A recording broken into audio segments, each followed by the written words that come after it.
அரசியல் கருத நேயர்களுக்கு வணக்கம். இன்று நம்மோதை நேம் சிறப்பு மூத்த பத்திரிகையாளர் திரிசக்தி அவர்கள். வணக்கம் சார். வணக்கம், சொல்லுங்கள் சார். சீமான் அவர்கள் தேசிய தலைவரை சந்திக்கவே இல்லை அப்படின்னு சொல்லிட்டு கடந்த ஆட்சியில் ஒரு பர்சனை வச்சு பேச வச்சாங்க. அந்த வீடியோக்களை இணையதளத்தில் பரப்பிட்டு இருந்தாங்க. இப்போது தாவேக்காவோட ஐடிவிங்க அதை கையில் எடுத்துருக்காங்க. ஏன்னா சமீபத்தில் திருமாவளவர்கள், வன்னியரசு அவர்களுடைய பேச்சுக்கள், வைகோ அவர்களுடைய பேச்சுக்களை ஒப்பிட்டு பார்க்கும்போது திட்டமிட்டே மேதகு அவர்களுக்கும் சீமான் அவர்களுக்கும் சம்மந்தம் இல்லை அப்படின்ற மாதிரி நடத்தி வச்சு செய்கிறாங்க. நேற்று அந்த வீடியோவை ஃபுல்லாக ட்ரெண்ட் பண்ணுறாங்க. அந்த கரு அண்ணாமலைன்னு கூடிய ஒருவர் பேசக்கூடிய வீடியோக்கள், அவர் ஃபோட்டோ எடுத்ததே பொய் அப்படின்ற மாதிரி ஒரு விஷயத்தை பரப்ப தொடங்கியிருக்காங்க. எப்படி பார்க்குறது இதை? நீங்கள் சொல்கிற அந்த கரு அண்ணாமலைங்கிறது அவர் இந்த மாதிரி ஒரு கருத்தை வெளியிட்டது ரொம்ப வருஷம் முன்னால் நினைக்கிறேன். போன ஆட்சியில் திமுக 2024 நினைக்கிறேன், 2 வருஷம் முன்னால். அதாவது ஈழத்தமிழர்களுக்கு ஒரு அடையாளமாக தெரிந்தவரை அவர் சந்தித்தேன்னு சொல்கிறாரு. அவருடன் நான் பழகி இருக்கிறேன், இல்லை சந்தித்திருக்கிறேன் அப்படின்னு சீமான் அவர்கள். இது உண்மை இல்லைன்னு சொல்கிறவங்க அது உண்மையா உண்மை இல்லையா அப்படிங்கிறத தாண்டி இப்போ வைகோ கூட தான் இதே மாதிரி அப்போது கள்ளத்தோணி ஏறி போய் அவரை சந்தித்ததாகவும் அவருடன் புகைப்படம் எடுத்துக்கொண்டதாகவும் அப்போல்லாம் வந்துச்சு. சொல்கிறது வைகோ திமுகவில் இருக்கும்பொழுது உண்மையை சொல்லப்போனால் வைகோ அவர்கள் அந்த மாதிரி போயிட்டு வந்ததுனால தான் அவர் மீது இவர் கட்சியுடைய அனுமதி இல்லாமல் இவர் கள்ளத்தோணி ஏறி ஈழத்திற்கு போனார் அப்படின்னு அவர் மீது குற்றச்சாட்டு வைத்தவர் கலைஞர் கருணாநிதி ஐயா அவர். அது மட்டும் இல்லாமல் அது கொஞ்சம் பெருசாக போய் இவர் கட்சியை விட்டு விலகக்கூடிய ஒரு சூழ்நிலை வரும்போது கலைஞர் என்ன சொன்னார், வைகோ சிலருடன் சேர்ந்து கொண்டு, இந்த சிலருடன் சொல்லும்போது யாருடனுங்கிறத யூகத்துக்கு விட்டுருவோம், நம்ம பேர் சொல்ல வேண்டாம், எங்கேயோ தாண்டி போனார் அங்கே, அதாவது இலங்கையில் முக்கியமானவர்களுடன் சேர்ந்து கொண்டு என்னை கொலை செய்ய சதி செய்தார்னு கருணாநிதி வெளிப்படையாக பேசியிருக்கிறார். இது ஆவணங்கள், வரலாற்று ஆவணம், அரசியல் வரலாற்று ஆவணம். அப்போ தான் அவர் வெளியில் வந்தார். இப்போ இவர் எந்த தோணியில் போனாரா இல்லையா, பார்த்தாரா இல்லையா, எவ்வளவு நேரம் சந்தித்தார், என்ன பேசினார்கள், இது அவரவர்கள் சொல்வது. நம்ம இதனால் இவர் சொன்னால் உண்மை, அவர் சொன்னால் உண்மை இல்லை அப்படின்னு எதையும் பகுத்து பார்க்கல. அதெல்லாம் தாண்டி இன்றைக்கு என்ன அரசியல் சூழ்நிலை, அந்த ஈழம் அப்படிங்கிற ஒரு பொதுவான ஒரு இலங்கையில் உள்ள தமிழர்கள் நிச்சயமாக நம்முடைய தொப்புள்கொடி உறவு என்று சொல்லக்கூடிய ஒரு காலத்தில் அது பண்டைய பாரதத்துடன் இல்லை பண்டைய தமிழகத்துடன் சேர்ந்திருந்த பகுதி. குமரி கண்டம்லாம் பார்த்தீங்கன்னா இப்போ இந்தியாவுக்கும் இலங்கைக்கும் நடுவில் கடல் இருந்துச்சு இல்லை, லெமூரியா, குமரி கண்டம், அந்த கான்செப்ட்லாம் பார்த்தீங்கன்னா இந்த கடலே அப்போ இல்லாமல் நிலமாக இருந்தது. மதுரையை எரித்த கண்ணகி அப்படின்னு சிலப்பதிகாரத்தில் வருது.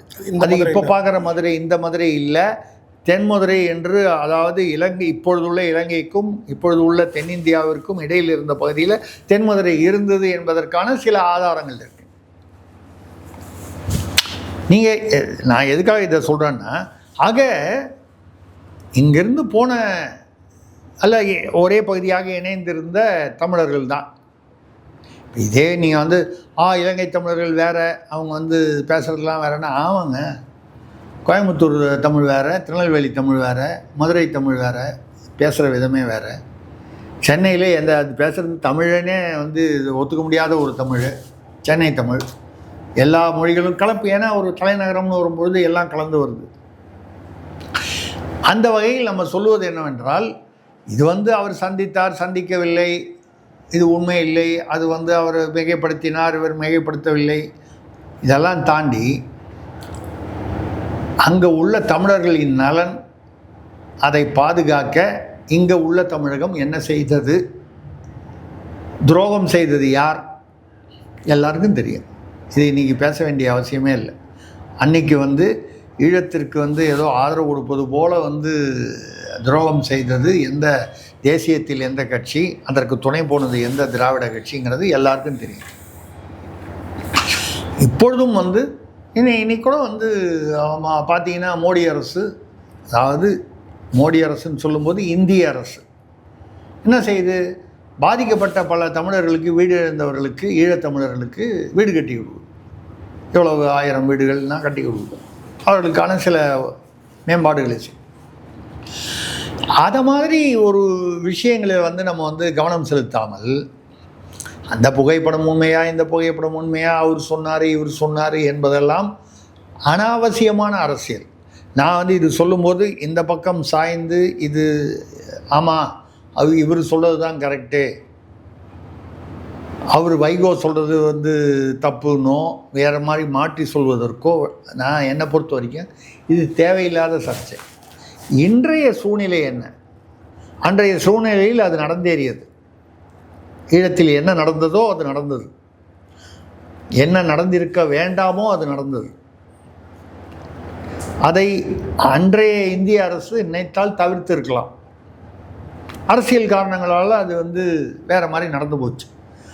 இன்றைக்கு அங்கே உள்ள தமிழர்களுக்கும் நமக்கும் என்ன ஒரு உறவு இருக்கிறது, அந்த உறவை எப்படி நம்மளும் வந்து முருகன் கோயிலில் தான் போய் கும்பிட்றோம். அதே முருகன் அங்கேயும் கோயிலில் கண்டியில் வச்சு முருகன் கோயிலில் மற்ற இடங்களில். ஆக அவர்களும் தமிழர்கள். இந்த வகையில் இந்த உறவை எப்படி மேம்படுத்துவது, மீட்டெடுப்பது. நடுவில் வந்து நமது தாய் தமிழ்நாடு வந்து நமக்கு துரோகம் செய்து விட்டது என்று இலங்கை தமிழர்கள் நினைக்கக்கூடிய ஒரு சூழ்நிலை இருந்தது, அரசியல் சூழ்நிலை. அந்த சூழ்நிலை இன்று இல்லை என்று நினைக்கிறேன். அப்படி இருக்கும் பொழுது இந்த உறவை மேம்படுத்துவது எப்படி, அங்கே உள்ள தமிழர்களுக்கு என்ன உதவி செய்ய முடியும், தார்மீக ரீதியாக, அரசியல் ரீதியாக, மற்ற வழிகளில். அதை விட்டுட்டு சும்மா வந்து அரசியலுக்காக பேசுகிறது அப்படின்னு சொல்லி அந்த ஃபோட்டோ போய் இந்த ஃபோட்டோ போய் சரி இருக்கட்டும். இப்போ யார் தாவேகால போடுறாங்கன்னு சொல்கிறாங்க. நீங்கள் இதுக்கு முன்னால் கும்மிடி பூண்டி தாண்டி எங்கே போயிருக்கீங்க? தாவேகால இப்போது அங்கே வெளியிலிருந்து இப்போ சில அரசியல் தலைவர்களை சொல்லும்போது இவர் ஓங்கோல்லேருந்து வந்தார், இவர் சித்தூர்லேருந்து வந்தார் அப்படின்னு பேசுகிறாங்க. அப்படி பார்க்க போனால் வந்து யார் தமிழர்கள் என்ற ஒரு கேள்விக்கே வந்து வித்தியாசமான பதில்கள் வர ஒரு இருக்கக்கூடிய ஒரு சூழ்நிலை இருக்கிறது. அதெல்லாம் விட்டுட்டு இன்றைக்கி வந்து தமிழ்நாடு இப்படி தான். பாரதியார் சொன்னார், சுந்தர தெலுங்கினில் பாட்டி செய்து வரிசையாக எல்லா மொழிகளையும் வந்து. அப்போது தமிழ்நாடு யாதும் ஊரே யாவரும் கேளீர் அப்படின்னு பெருமையாக மட்டும் சொல்கிறோம். நீங்கள் அப்போ யாருக்கு பிடிக்குதோ யாருக்கு பிடிக்கலையோ, ஒரு தமிழ்நாடு வந்து இங்கே வந்து நம்ம வந்து ஒரு பண்பாடோட வெளியிலிருந்து வந்தவர்களையும் நம்மளுடைய உறவு முறைகளாக ஏற்றுக்கொண்டு செயல்பட்டு வருகிறோம். அதே சமயத்தில் தமிழ்நாட்டில் தமிழன் 2ஆம் தர குடிமகனாக ஆகிவிடக்கூடாது என்ற உரிமை நிச்சயமாக கடைபிடிக்க வேண்டும். அவ்வளோதான் நம்ம சொல்கிறோம். அதனால் இந்த வெற்று அரசியலில் எந்த கட்சி ஈடுபட்டாலும் அது தேவையில்லாத விஷயம். இன்னைக்கு உள்ள ஒரு நம்மளுடைய அரசியல் பிரச்சனைகள், சமூக ரீதியான பிரச்சனைகள், மக்கள் பிரச்சனைகளை வந்து கவனம் செலுத்தணுமே தவிர அன்றைக்கி இவர் அவர் கூட ஃபோட்டோ எடுத்துக்கிட்டாரு, இவர் கூட ஃபோட்டோ எடுத்துக்கிட்டாரு, இதெல்லாம் தேவையில்லாத பிரச்சனை. எல்லாரும் கூடயும் ஃபோட்டோ எடுத்துக்கிட்டு இருக்காங்க. இப்போ இன்றைக்கி கூட வருது, அவர் மகாத்மா காந்தி அவர்கள் சிறையில் இருந்ததாக கருதப்பட்ட ஹவுஸ் அரெஸ்ட்டில் இருந்தபோது அவர் பங்களாக்குள்ளே ஒரு நல்ல வெல்வெட்டு மெத்தையில் அட்கின்சன் பிரபுவோட கால் மேலே கால் போட்டு உட்கார்ந்து இருந்தார். ஆனால் வஉசியும் சுப்பிரமணிய சிவாவும் செக்கிழுத்தார்கள். சுப்பிரமணிய சிவா அவர்கள் வந்து உடலில் இப்போ இந்த நோய் வந்து குஷ்டநோய் வர்ற அளவுக்கு அந்த ஒரு மோசமான சூழ்நிலையில் வைக்கப்பட்டார் அந்தமான் சிறையில், தீவாந்தர சிகிச்சையில் அப்படிலாம் சொல்கிறாங்க. காந்தியோ நேருவோ வந்து அந்த மாதிரி சிறையில் இருந்தாங்களான்னா இல்லை. அவங்களுக்கெல்லாம் வழக்கமாக ஹவுஸ் அரெஸ்ட்டு, வீட்டுக்குள்ளேயே இருந்து நல்லா தோட்டத்தில் உலாவிட்டு நேரு அவர்கள் பிரதமர் நேரு அவர்கள் சிறையில், அதாவது வீட்டு சிறையில் இருந்ததாக இருந்தபோது நடுவில் வெளிநாடு போனோன்னு வெள்ளைக்காரன்ட்ட அனுமதி கேட்டு வெளிநாடுக்கு போயிட்டு வேறு வந்தார் 15 நாள். அப்போ இவங்களுக்கு ஒரு நீதி, அந்தமான் சிறையில் வஉசிக்கு சுப்பிரமணிய சிவா போன்றவர்களுக்கு ஒரு நீதியா அப்படின்னா இதெல்லாம் நடந்தது. இதை பற்றி மறுபடியும் பேசி கொண்டிருப்பதை விட இன்று மக்களுடைய பிரச்சனைகள் என்ன என்பதை பார்த்து அதை கவனித்தால்தான் இது வந்து பிரயோஜனப்படும். இல்லைன்னா இந்த பழைய கதையை யார் அது எந்த பக்கம் பேசினாலும் அது எந்த விதத்திலும் பலன் தராது. அது வெற்று அரசியல் என்பது தான் என்னுடைய கருத்து. இதில் யாரையும் நான் வந்து ஆதரித்தோ இல்லை இவர்கள் கருத்தை எதிர்த்தோ சொல்லவில்லை. தயவு செய்து மக்கள் பிரச்சனைகளில், இன்றைய பிரச்சனைகளில் கவனம் செலுத்துங்கள். வரலாற்றில் வந்து இப்போ நம்ம கூட சொல்லலாம், பாபர் அக்பர்லாம் வந்து நம்ம உள்ளே விட்டுருக்கக்கூடாது. நானாக விட்டா நீங்களா விட்டீங்க, வெள்ளைக்காரனை உள்ளே விட்டுறக்கூடாது. நம்மளா விட்டோம், நம்ம தாத்தாவுக்கு தாத்தா அந்த காலத்தில். இன்றைக்கி என்னன்றதை பாருங்கள், நம்மளுடைய நிகழ்காலத்தையும் எதிர்காலத்தையும் பாருங்கள். ஒரேடியாக கடந்த காலம் என்பது ஒரு நம்ம கடந்து வந்த பாதை என்பது உண்மைதான். அதே சமயத்தில் அந்த ஆராய்ச்சியிலேயே நம்ம வந்து மனசை செலுத்துறதை விட இன்றைக்கி உள்ளதை கவனிக்கணுங்கிறது தான் என்னுடைய கருத்து. இந்த மாதிரி வெற்று அரசியல் இதெல்லாம் நான் போனேன் நீ போல, இது புகைப்படம் உண்மை, இந்த புகைப்படம் உண்மை இல்லை, ஐயா உண்மை இல்லை. இன்றைக்கி உள்ள மக்கள் ரேஷன் கடையில் ரேஷன் அரிசியை வந்து கடத்திட்டு போகிறான் ஒரு டன் காரில் ஏற்றிட்டு. மதுரையில் ஒரு எம்எல்ஏ, தாவேக எம்எல்ஏ தங்கபாண்டின்னு ஒருத்தர், முதல்வருடைய பிறந்தநாள் கொண்டாட்டம் தாராளமாக கொண்டாடலாம். 1000 பேருக்கு 5-5 கிலோ ரேஷன் அரிசி எடுத்து அவர் இலவசமாக கொடுக்குறாரு. அவருக்கு எங்கேருந்து 5000 கிலோ ரேஷன் அரிசி கிடைச்சிது? அப்போது நம்மளுடைய கேள்வி என்னென்னா, இதை மாதிரி தவறுகள், ஊழல்கள், அது ஊழல்னு சொல்லலாம், தவறுகள் தானே. இலவசமாக ரேஷன் அரிசி யாருக்கு கொடுக்குறாங்க? மத்திய அரசு நிதியிலேருந்து பெரும்பான்மையான நிதி மத்திய அரசுலேருந்து வருது. மாநில அரசுடைய பங்கு இருக்குது, போட்டு கொடுக்குறாங்க. இதை வந்து எடுத்துக்கிட்டு போய் ஒரு தலைவர் பிறந்த நாளுக்கு ஒரு கட்சி எம்எல்ஏ தன்னுடைய பரிசளிப்பாக கொடுக்கிறார் என்றால் அரசு பணத்தை அவர் களவாடுகிறார் என்று தான் அர்த்தம். அரசு பணம் என்றால் மக்கள் பணம். இப்போ இந்த மாதிரி பல விஷயங்கள் இருக்குது. நேற்று கூட பார்த்தீங்கன்னா, அது ஏதோ ஒரு ஊரில் வந்து பார்த்தீங்கன்னா இந்த பாலம் போட்டிருக்காங்க, ரொம்ப மோசமான ஊர் மக்களை கடப்பாறையை கொண்டு இடித்திருக்கிறார்கள். இதெல்லாம் நிகழ்ந்திருக்கு. இது திமுக அரசியல் நடந்ததுங்க, இப்போ தாவேக அரசியலையும் அதான் நடக்குது. ஏன் பாலம் வந்து தரமாக இல்லை? நாங்கள் வந்து 2 மாதம் தான் ஆச்சு, எவ்வளோ மாதம் ஆகும்? அப்போ அந்த 2 மாதத்துக்கு வந்து எதுவுமே கட்டாமல் இருப்பீங்களா? நிறுத்திடுங்க. 6 மாதம் அவகாசம் வேணும்னு 6 மாதம் பொறுத்து கட்ட ஆரம்பிங்க, தரமாக கட்டுங்க. இன்றைக்கி நீங்கள் கட்டுறீங்கன்னா அந்த அது தர கட்டுப்பாடு இருக்கணும்ல. சுரண்டுனா வருதுன்னு சொல்லிட்டு கடப்பாறையை வச்சு இடிச்சிட்டாங்க. புதுக்கோட்டையில் அமைச்சர் அவர் பிரபு அவர்கள் போனபோது கல்குவாரி தொடங்குவதாக இருக்கிற கிராமத்துலேருந்து, என்னமோ கண்ணமங்கலமோ ஏதோ ஒரு கிராமம், அந்த கிராமத்துலேருந்து பெண்கள் வந்து போய் அமைச்சர் காலில் விழுந்து கெஞ்சுறாங்க, கண்ணீர் விடுறாங்க. கல்குவாரி வேணாங்க. ஏன்னா வழக்கமாக கல்குவாரின்னா அது எந்த அரசியல்வாதி எந்த கட்சியாக இருந்தாலும் 50 மீட்டர் தோண்டணுன்னா 500 மீட்டர் தோண்டுவான். திருட்டுத்தனம் பண்ணாமல் கல்குவாரினாலே, மணல் குவாரினாலே இப்படி தான்ற வரைக்கும் தமிழ்நாட்டில் ஒரு ஒரு அளவுகோல் வந்துருச்சு. வேண்டாம். ஏன்னா கல்குவாரி வந்ததுன்னா என்ன பிரச்சனைனா வெடி வைப்பாங்க பாறைகளுக்கு. இந்த வெடி வைக்கும்போது என்ன ஆகும்? சுற்றில வீடுகள்லாம் வந்து அதாவது என்ன இவங்கெல்லாம் நான் பாறாங்கல்லையா வீடு கட்டுறாங்க, ஏதோ ஒரு செங்கல் சுண்ணாம்பில் கட்டுறது. இந்த வீடு விரிசலாகி விழுந்ததுன்னா என்ன பண்ணுறதுன்றது பயம் அவங்களுக்கு. கிராமத்து வீடுகள் இன்னும் சாதாரணமாக இருக்குது. அப்போது எதுக்காக நான் சொல்லணும்னா, இந்த மக்கள் பிரச்சனைகளில் கவனம் செலுத்தாமல் இந்த மக்கள் பிரச்சனைகள் அதிகமாகும் பொழுது மடைமாற்றம் செய்வதற்காக இந்த மாதிரி அரசியல். அன்று இந்த புகைப்படம் தவறு, இந்த புகைப்படம் ஐயா அது தவறுன்னு வச்சு இப்போ இதுக்கு பதில் சொல்லு. இந்த ரேஷன் விஷயத்துக்கு பதில் சொல்லு. இந்த தரம் குறைந்த அந்த கட்டுமானத்துக்கு பதில் சொல்லு. கல்குவாரி திறக்கிறாங்க, அதுக்கு பதில் சொல்லு. டாஸ்மாக் கடைகள் மூடப்பட்ட நேரங்கள் தாண்டி எங்கெல்லாம் செயல்படுகின்றன, எப்படி அங்கே இன்னும் வந்து ஊழல் நடந்து கொண்டிருக்கிறது, எல்லா இடத்துலையும் சொல்ல. எங்கே நடந்து கொண்டிருக்கிறதோ அது. அவங்க அதிமுக ஆட்சியில், திமுக ஆட்சியில் காவல்துறையில் வந்து கஸ்டோடியல் டெத்து நடந்ததுன்னா, தாவேக அரசியலும் ஒரு மாற்றுத்திறனாளி சபரிவர்மன் அவர் ஏதோ ஒரு 10 பாக்கெட்டு பான்பராக் 3 பாக்கெட் தான் வச்சுருந்தாருங்க. 10 பாக்கெட் வச்சுருந்தா மட்டும் என்னங்க? குட்கா வழக்கில் வந்து மாதம் பல லட்சங்கள் வாங்கினதாக சொல்லப்பட்டதோ ஒரு டிஜிபி, ஒரு கமிஷனரு, அதில் இருந்த சம்மந்தப்பட்ட அந்த அமைச்சராக இருந்தவர், அவருக்கு வந்து அதிமுகலேருந்து இங்கே தாவேகா வந்திருக்காரு, அவரை வந்து இருக்கரம் நீட்டி வரவேற்று உட்கார வச்சுருக்கீங்க. நான் அந்த மாற்றுத்திறனாளி செய்தது சரி என்று சொல்லவில்லை. இதே மாதிரி தான் வேறு ஒரு இடத்துல எங்கேயோ சேலத்தில் எங்கேயோ ஒரு மருத்துவமனையில் இது தள்ளிட்டு போகிறாங்களே அந்த வீல் சேர் 100 ரூபா வாங்கிட்டாரான் அமைச்சர், உடனடியாக நீக்கிட்டார். நான் 100 ரூபா வாங்கினதுனால அது ரைட்டுன்னு நம்ம சொல்லலை. 100 ரூபா வாங்கினவெல்லாம் கையோடு நீக்கினதாக போட்டு டிவியில் இவ்வளோ ஃப்ளாஷ் பண்ணுறீங்களே, அங்கேருந்து அவ்வளோ ஊழல் பண்ணிட்டு வந்தவங்களாம் கூப்பிட்டு மடியில் வச்சுட்டு இருக்கீங்களே, எந்த கட்சியாக இருந்தான்னு. அப்படி அவங்களெல்லாம் இந்த 100 ரூபா வாங்கினா அது ஊழல், 100 கோடி வாங்கினா அவரெல்லாம் புனிதர்களா?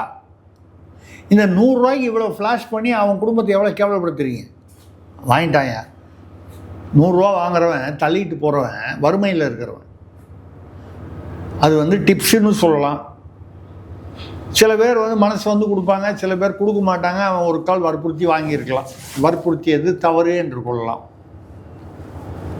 ஆனால் 100 கோடி வாங்கினவனெல்லாம் வந்து விட்டுட்டு 100 ரூபா வாங்கினவெல்லாம் பிடிக்கிறீங்க அப்படின்னு சொன்னால், அதே மாதிரி குட்கா வந்து மாதம் இவ்வளவு லட்சம் வந்து போச்சு, இவ்வளவு கோடி வந்து லஞ்சமாக பெறப்பட்டது, வழக்கு நிலுவையில் இருக்கிறவங்கெல்லாம் வந்து புனிதர்களாக நீங்கள் வந்து ஞானஸ்நானம் செய்து வைக்கிறீர்களே, மெஷின் லாண்ட்ரி மெஷின் வச்சுருக்கீங்களே, 3 பாக்கெட்டோ இல்லை 10 பாக்கெட்டோ பான்பராகு சுற்றி வர இந்த வட்டாரத்தில் ஒரு 3 கிலோமீட்டரில் பாருங்கள், ஒரு 50 பொட்டி கடை இருக்குன்னா 40 பொட்டி கடையில் வைக்க தான் வச்சுருப்பான். நான் சொல்கிறது குட்கா போதைப் பொருளை பற்றி பேசலை, இந்த பான்பராகு மாதிரி விஷயங்கள். ஏங்க டிவிலேயே பான்பராகு போட்டு பெரிய பெரிய ஹாலிவுட் நடிகர்கள், பாலிவுட் நடிகர்கள்லாம் வந்து அதில் வந்து குட்காவுக்கும் பான்பராகுக்கும் தமிழ் நடிகர்கள் உட்பட, கதாநாயகர்கள் உட்பட இவங்கெல்லாம் வந்து நடிக்கிறாங்கல்ல, விளம்பரம் கொடுக்குறாங்கல்ல. அந்த விளம்பரத்தை ஏன் தடை செய்ய முடியவில்லை? நீங்கள் டிவியில் விளம்பரம் பண்ணுவீங்க, பெரிய பெரிய நடிகரை காமிச்சு, ஷாருக் கானை காமிப்பீங்க, சல்மான் கானை காமிப்பீங்க, அமீர் கானை காமிப்பீங்க, வேறு அக்ஷய்குமாரை காமிப்பீங்க, அப்புறம் தமிழ்நாட்டு ஹீரோக்களை காமிப்பீங்க அந்தந்த மாநில மொழிகளில். அப்புறம் அவன் வந்து பான்பராகு ஒரு போட்டால் வந்து அவன் வித்தவன் தப்பு, அவனை பிடிச்சி சரி உள்ளே வச்சிங்க ரைட்டு, சரி அவன் பேரில் வழக்கு போட்டு என்ன அவனுக்கு தண்டனை உண்டோ அதுக்கு வந்து பண்ணிட்டு போக வேண்டியதானே. அவன் உயிரை பறிக்கும் அளவுக்கு அது என்ன கொடுங்குற்றமாக செய்துட்டான்? அதுக்கு வேறு காரணம் சொல்கிறாங்க. அவன் ஏதோ மாதம் அவ்வளோ 20,000 ரூபா கேட்டாங்க போலீஸில், அவன் கொடுக்க மாட்டேன்னு சொன்னான், தகராறு பண்ணான், ஏதோ அதெல்லாம் கேட்டதெல்லாம் வீடியோ எடுத்து வச்சான், அதனால் அதை வச்சு அவன் மிரட்டினான். அப்போ கூட காவல்துறை பக்கம் நடந்த தவறை வந்து வெளியில் வரக்கூடாதுன்னு தான் பண்ணியிருக்கீங்க. இந்த காவல்துறை வந்து நம்ம வந்து இது தாவேகா காவல்துறை தனி, திமுக காவல்துறை தனி, அதிமுக காவல்துறை தனின்னு பார்க்கல. காவல்துறை என்பது தமிழ்நாடு அரசு. அச்சுறுத்தல் நடந்தாலோ இல்லை வந்து அனாவசியமாக யாரையும் வந்து ஒரு வழக்கு போடணுன்னா வழக்கு போடுங்க. வழக்கில் வந்து அவனுக்கு 1 வருஷம் 6 மாதம் சிறை தண்டனை கொடுத்துட்டு போகிறாங்க. எல்லா நடுவில் பிணையில் வரானா வந்துட்டு போகிறான்.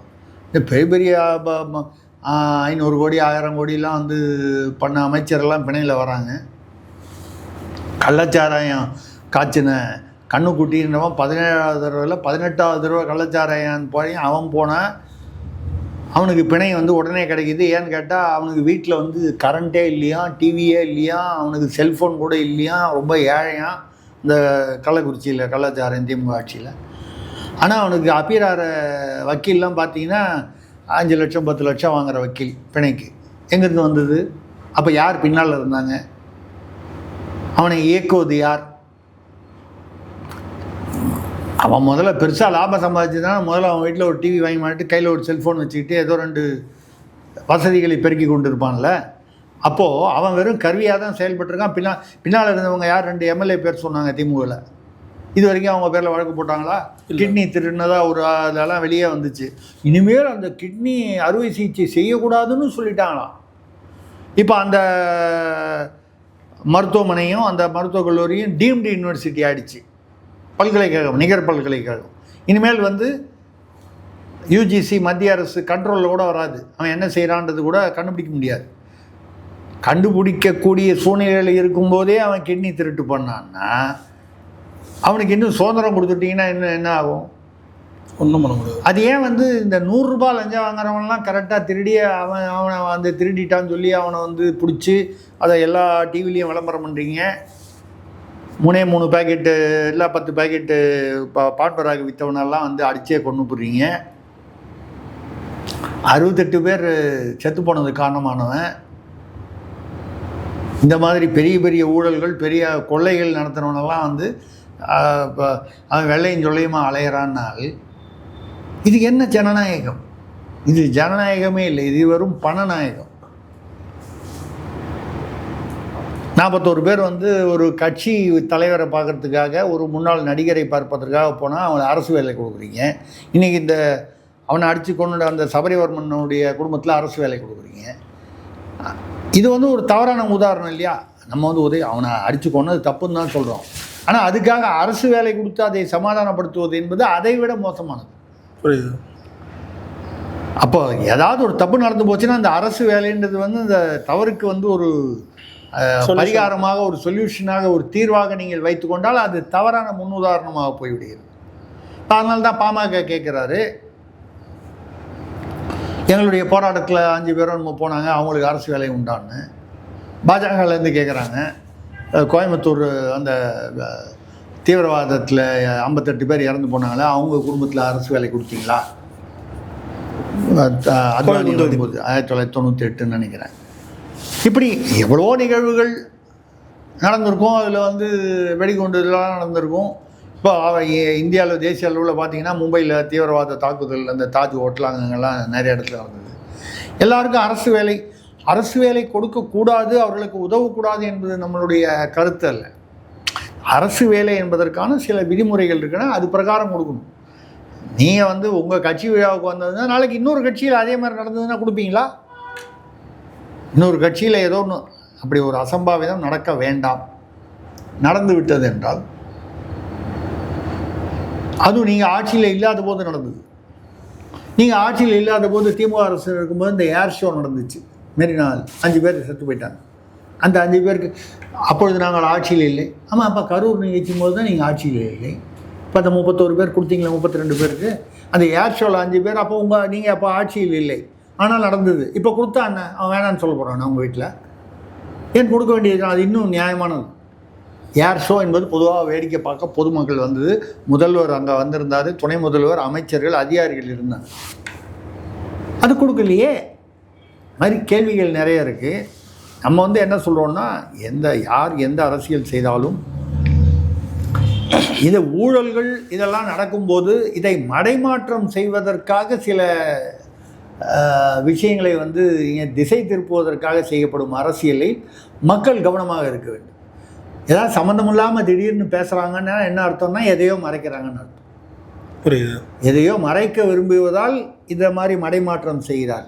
இந்த மடைமாற்றங்களை மக்கள் ஒதுக்க ஆரம்பித்து விட்டால் இந்த மடைமாற்றங்கள் குறையும். மக்களுடைய உண்மையான பிரச்சனைகளின் மீது அவர்களுடைய கவனம் செலுத்த வேண்டிய அழுத்தம் அவர்களுக்கு ஏற்படும். இது எது ஆளுங்கட்சி திமுக ஆண்டாலும் சரி, அதிமுக ஆண்டாலும் சரி, இன்று புதிதாக வந்திருக்கும் தாவேக ஆண்டாலும், நாளைக்கு எந்த கட்சி மறுபடியும் வரப்போகுது தெரியாது. அடுத்த தேர்தலில் எந்த கட்சி வந்தாலும், எப்போ அந்த தேர்தல் வந்தாலும், இதுதான் என்னுடைய கருத்து. பார்க்கலாம். ஸோ இறுதியாக ஒரே ஒரு கேள்வி தான் சார். இந்த தாம்பரம் எம்எல்ஏ அமைச்சர் கில்லி சரத் அப்படின்னு அவர் சொல்லி போகிறார். அவர் சமீபத்தில் ஒரு விஷயத்தை பேசும்போது, அமைச்சராக இருந்தாலும் என்னால் பல வேலை கிரிக்கெட் மேட்ச் போனார் அவர் தானே? அவர் தான் நினைக்கிறேன். கிரிக்கெட் மேட்ச் போனவரா இல்லை ஐபிஎல் மேட்ச் பார்க்கும்போது தான் ஏதோ ஒரு மருந்து குழந்தைக்கு மாத்திரை நமக்குனாரு. அதான் அது அவர் தானே? அவர் தான். இது மாதிரி கவுன்சிலர்கள் லெவலில் வந்து ஃபுல்லாக திமுக இருக்காங்க உள்ளாட்சியில். அதெல்லாம் நம்மளால் அமைச்சர்களே நினைச்சாலும் சில விஷயங்கள் செய்ய முடியல. அதனால் உள்ளாட்சி தேர்தலையும் விஜய் அவர்கள் கை காட்டக்கூடியவர்களை வெற்றி பெற வைக்கணும் அப்படின்ற ஒரு விஷயத்தை வந்து சொல்லியிருக்காரு. அமைச்சர் கீர்த்தனா அவர்களும் இதை சொல்லியிருக்காங்க. எப்படி பார்க்குறீங்க? இல்லை, அதாவது அவர்கள் சொன்னது தவறு என்று நான் வந்து விமர்சனம் செய்ய விரும்பவில்லை.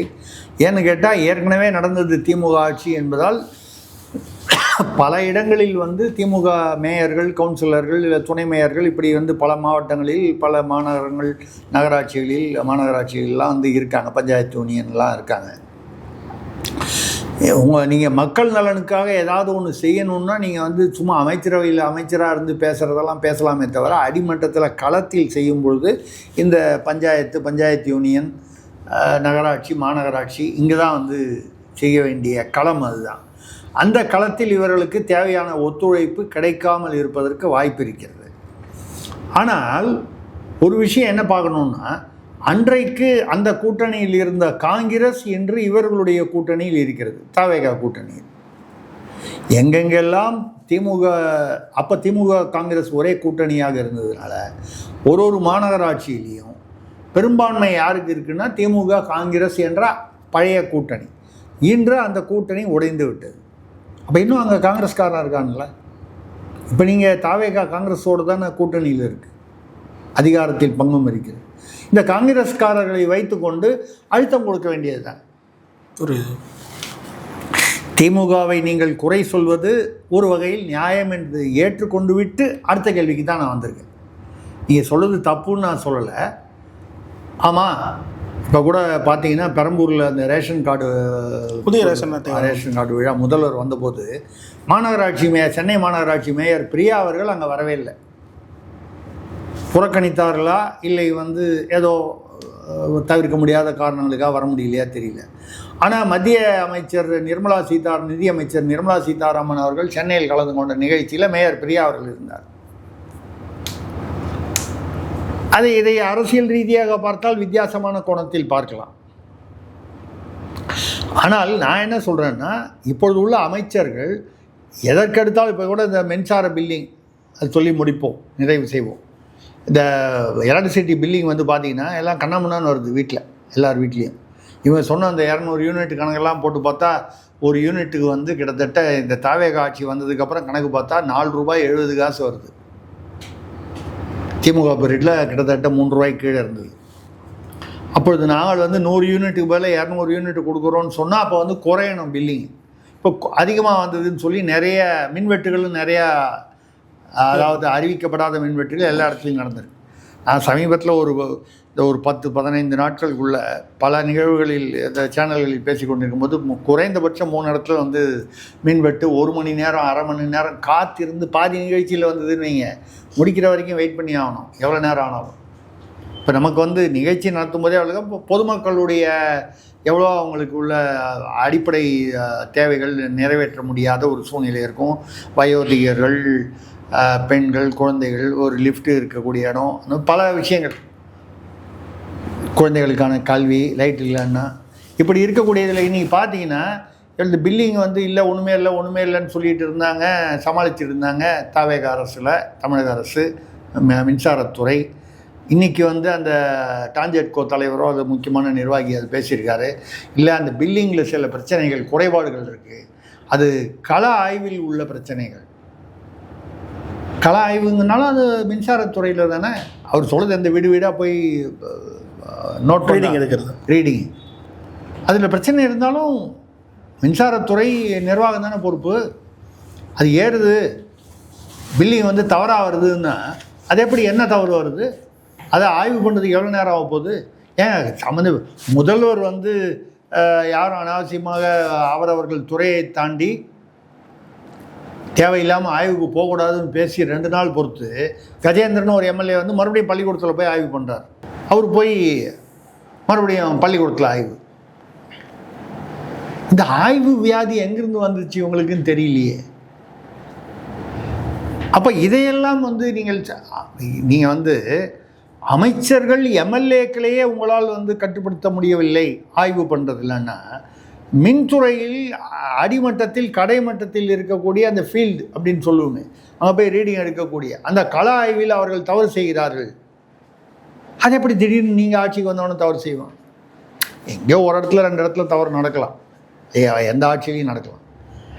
பல இடங்களில் அது நடக்கிறது என்றால் எங்கேயோ சிஸ்டத்தில் வந்து குறைபாடு இருக்கிறது. அதை விட்டுட்டு நீங்கள் வந்து எப்போவுமே குறைய வந்து எது கேட்டாலும் திமுக ஆட்சியில் பண்ணிட்டாங்க, திமுக அதிகாரிகள்லாம் திமுக ஆதரவாக இருக்காங்க, ஊழியர்கள்லாம் திமுக ஆதரவாக இருக்காங்க. எவ்வளோ நாள் அதை சொல்ல போகிறீங்க? இன்னும் 4.5 வருஷம் இதே மாதிரி சொல்லுவீங்களா? ஒன்றும் நீங்கள் அவ்வளோலாம் சொல்ல வேணாம். இப்போலேருந்து உள்ளாட்சி தேர்தல் வரைக்கும் இதை சொல்லி பாருங்கள். உள்ளாட்சி தேர்தலில் முடிவுகளில் வந்து வித்தியாசம் தெரியும் உங்களுக்கு. நிச்சயமா. அதனால் வந்து இந்த ஆட்சி வந்து உங்களுடைய ஊழலை ஒழிக்க வேண்டும் என்கிற நல்ல முதல்வருடைய நல்ல எண்ணத்தையும் முயற்சிகளையும் நம்ம வந்து வரவேற்கிறோம், பாராட்டுறோம். விமர்சனம் மட்டுமே செய்யணுங்கிறது நம்ம எண்ணம் இல்லை. அதே சமயத்தில் சொல் ஒன்று செயல் ஒன்றாக இருக்கக்கூடாது. சொல்லும் செயலும் எங்கேயோ ஒரு இடத்துல ஒன்றுபடணும். இல்லைன்னா அப்புறம் அவங்க பில்டப் கொடுத்ததுக்கும் நீங்கள் அப்போ அவங்க கொடுத்தாங்க, அவங்க போயிட்டாங்க, நீங்கள் பில்டப் கொடுக்குறீங்க, நாங்கள் அனுபவிக்கிறோங்கிற ஒரு மக்கள் அந்த மனநிலைக்கு வந்து விட்டால் உங்களுடைய அரசியல் எதிர்காலத்திற்கு அது வந்து தீங்கு விளைத்து விடும் என்பது தான் நம்ம சொல்ல வர்றது. பார்க்கலாம். இப்போ நீங்கள் அவர் அமைச்சர் சரத்குமார், கீர்த்தனா அவர்கள் சொல்வது, அதாவது ஒரு வகையில் அதில் உள்ள நியாயங்களை நாம் புரிந்து கொள்கிறோம். ஆனால் அதுவே வந்து மக்களுக்கு உண்டான பதிலாக அமையாது. உள்ளாட்சியில் வந்து ஒத்துழைக்க மாட்டேங்கிறாங்க அப்படின்னு சொன்னால் அதை அந்த உள்ளாட்சிக்கு நிதியை நிறுத்துங்க. உள்ளாட்சி நிர்வாகம் யார்கிட்ட இருக்குது? அமைச்சரவை. அங்கே நிறுத்துங்க. அந்த உள்ளாட்சி அவங்க மீது நடவடிக்கை சட்டபூர்வமாக என்ன நடவடிக்கை எடுக்க முடியுமோ அதை சட்ட வல்லுநர்களுடன் கலந்து ஆலோசித்து எடுங்கள். மக்களிடம் வெளிப்படுத்துங்கள்.